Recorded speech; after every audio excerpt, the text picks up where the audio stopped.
A father-in-law encountered his daughter-in-law at a massage parlor, but neither of them revealed their true identities. Instead, they formed a long-term arrangement. 6 months later, the father-in-law suggested, "I go to the parlor, you need to take care of me in my old age, and the parlor takes a cut. Why not just come to my house to do it?" The daughter-in-law rejected this proposal. This explosive conversation eventually led to her tragic death in the countryside. On that fateful day in Luzhou, Sichuan province, early in the morning, Sister Zhang was about to head to work in the fields. As she passed by a small river, she noticed a pile of plastic bottles near the shore and thought she could sell them for money. However, when she approached the riverbank, she was horrified to see a pair of human legs. This sight sent her into a panic, and she quickly called the police. The police arrived swiftly at the scene, which was a remote riverside area.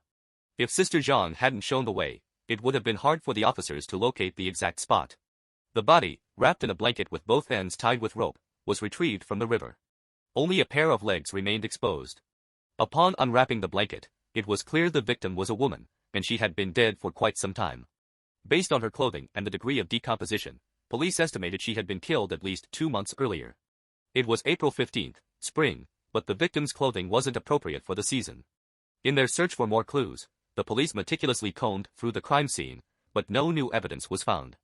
The investigation then took 2 paths. One team brought the body back to headquarters for examination, while another team analyzed the crime scene's details, ruling out the possibility that the body had been dumped from another location.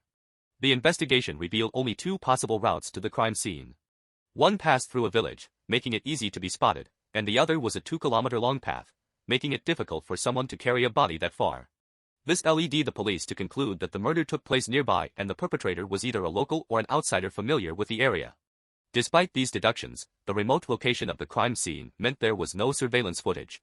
The police had to rely on door-to-door interviews for leads.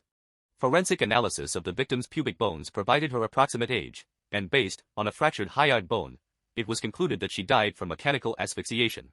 Her attire also suggested she wasn't well off financially.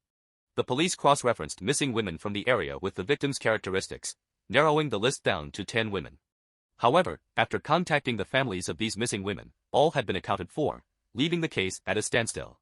The police reassessed their clues and decided to focus their investigation on the residents near the crime scene, especially those who had left abruptly. Many of the villagers were migrant workers, making population turnover high, and clues hard to find. One resident reported hearing a loud argument 2 months earlier from a rental unit. It was a rainy night, and the resident distinctly heard a woman screaming for help, followed by guttural sounds as if she was choking. At the time, the resident assumed it was just a domestic dispute and didn't think much of it. The police visited the 4th floor where the screams had been heard, and it turned out to be only 100 meters from where the body was found. The landlord informed the police that the building housed mostly migrant workers and that he only visited to collect rent. He mentioned that shortly after the incident, 3 tenants from the 4th floor moved out. Police quickly located 2 of the tenants. One had moved to Xinjiang for work, and another was living in the local county. However, the 3rd tenant, a man named Li Jian, had vanished. His phone was turned off, and his friends said he had planned to work in Chengdu. But investigations revealed his phone was active in Wenzhou, Zhejiang. The landlord also recalled that Li Jian had behaved unusually when he moved out. On January 31st, early in the morning, he sold all his household items to a junk collector and casually told his neighbors goodbye, without formally notifying the landlord about moving out. Li Jian had rented the apartment for 9 years and worked as a laborer at a local factory. His identity, however, turned out to be false. Li Jian's friends eventually disclosed that he had drunkenly confessed he was from Shuangsha town. This clue led the police to a man named Wang Xin from the area, whom the landlord later identified as the missing tenant. Wang Xin became the prime suspect. Fearing he might flee, the police rushed to Wang Xin's hometown but found he wasn't there. Locals said his wife had left him years ago, his son worked out of town, and Wang Xin would occasionally return during holidays. Despite believing Wang Xin to be single, the landlord revealed he had a mysterious girlfriend who often visited. She was in her 40s, slightly overweight, and had brown hair. After the night of the screams, she disappeared.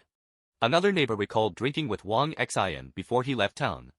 With this information, the police tracked Wang Xin to a factory in Wenzhou and, with local police's help, arrested him. Wang Xin seemed relieved and remarked, "You finally found me." During interrogation, Wang Xin admitted that the victim was his girlfriend, Zhang Lily, who was also his daughter-in-law. The police were shocked.